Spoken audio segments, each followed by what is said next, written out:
21 reporter who has now moved on to the state Senate. Patty Kim joins us after the break.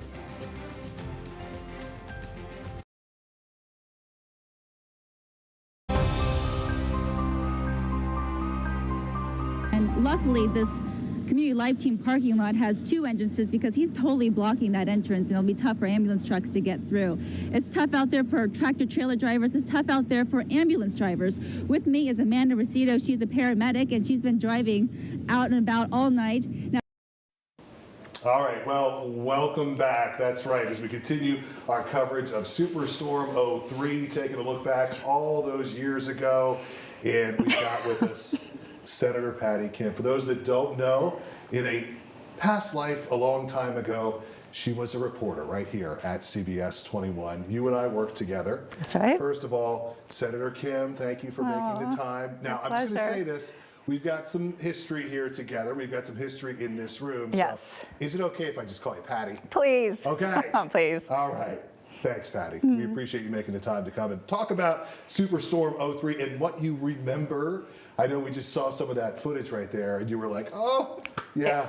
Well, how my kids would say cringy. That felt cringy. I'm a little uncomfortable right now because it's just brought back a lot of memories, but yeah. We were both a lot younger. Obviously, it was a long time ago. Yep. But so what do you remember about covering that storm back in, right around, it was President's Day of 2003. Yeah, so not a lot, but as a morning news reporter, you usually come in about 3 or 4 o'clock, and that day we had to come in much earlier, probably the time that you got in, because you had to study the traffic and the weather and all that good stuff.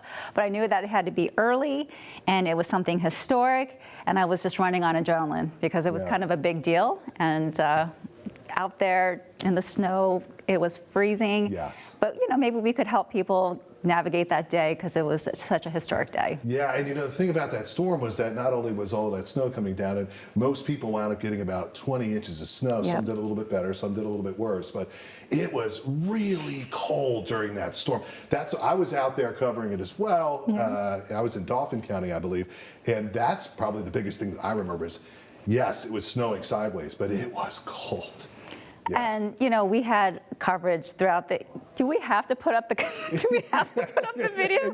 What's with the hat? What's with the hat, Patty? Anyways, I'm going to pretend I don't see my 20 younger self. Yes. Anyways, very distracting. Yeah. But it was every hour, every half an hour, kind of saying the same things. Yes. Be careful out there. So that was a little bit nauseating, but it was also important to let people know to slow down and get to work or stay home. Probably stay home. In situations like this, when we're the ones that are out there telling everybody else to stay home, but the one thing we are able to relay in those situations is, what's going on with snow emergencies, that type of thing. So it is important information to get out there, and covering storms like that. We send ourselves out there so that everybody else can stay indoors.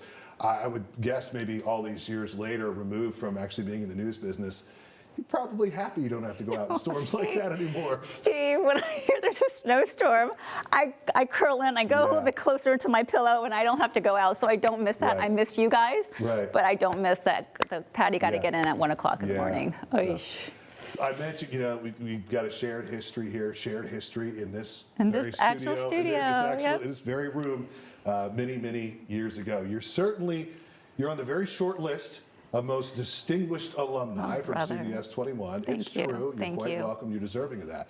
So, in your time here at CBS 21 and being a young reporter, and I believe this was your second station that you worked at? Hagerstown, Maryland was my first stop. Hagerstown, then you came here.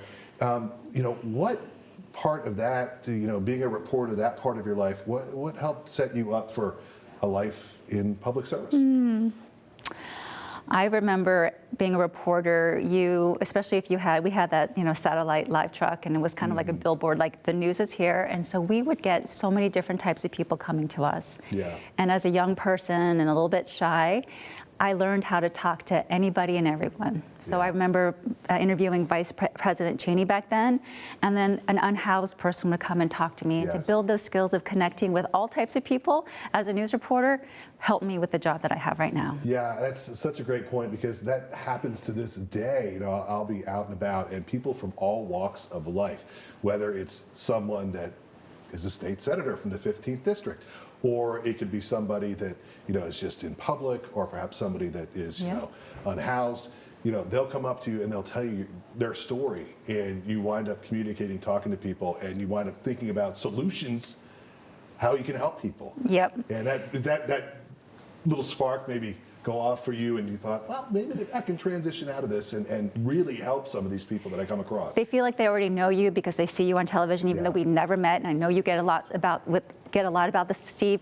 And then they're willing to share with you quicker because they feel like they know you and have that connection. So that's just a huge blessing for me as I go out and do my work. Yeah, absolutely, it is. So, well, again, we appreciate you taking the time, reminiscing back, Superstorm 03. So, continued success, obviously. Thank you. Congratulations on being elected state senator from the 15th district.